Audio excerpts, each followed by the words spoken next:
She loves me. She loves me not. She loves me. She loves me not.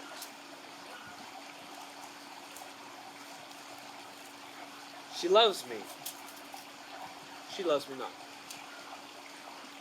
You see, my mother doesn't love me. And why should she? She loves to live, laugh, wear bright colors.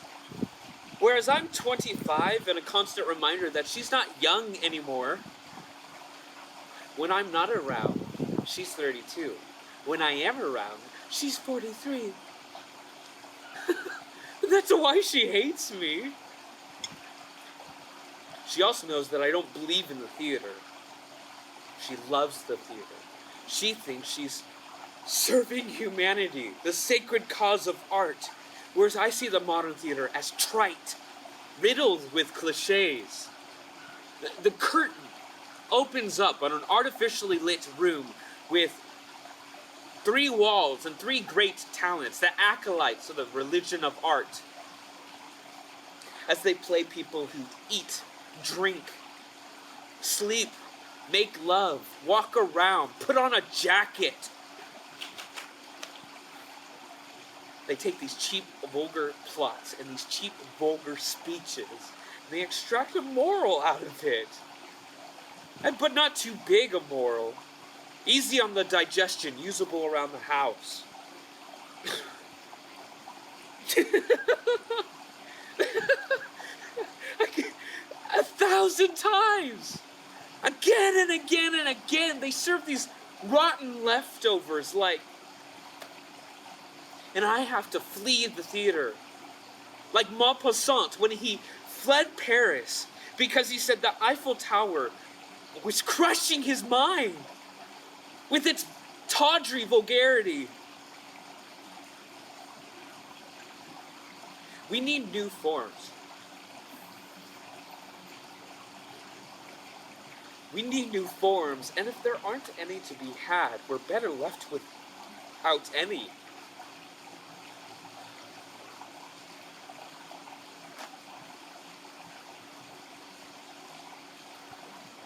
I love my mother.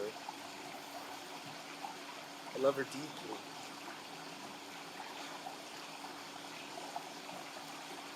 But she smokes. She drinks.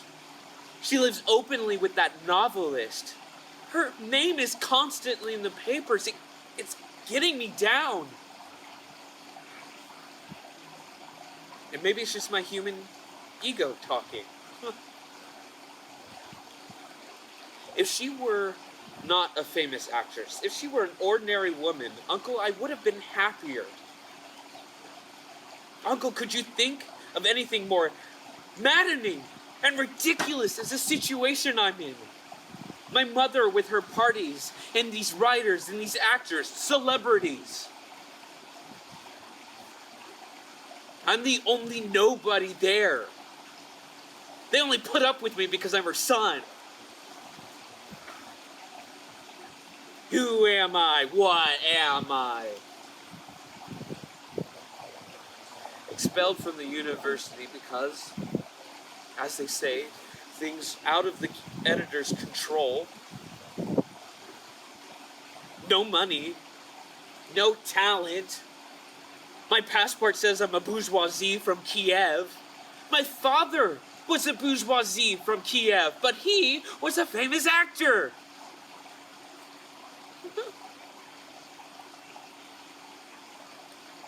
So I'm at these parties, my mother's parties, with these actors and these writers, and they are all polite. Look at me with condescension from their kind attention. And I know they're sizing up my insignificance. I know what they're thinking.